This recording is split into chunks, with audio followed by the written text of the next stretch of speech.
Di mo maintindihan kung ba't ikaw ang napapagtipan ng halik ng kamalasan.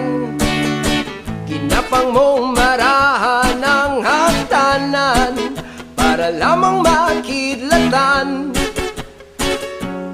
sa kaitaas-taasan. Ngunit kaibigan, huwag kang magpapasindak.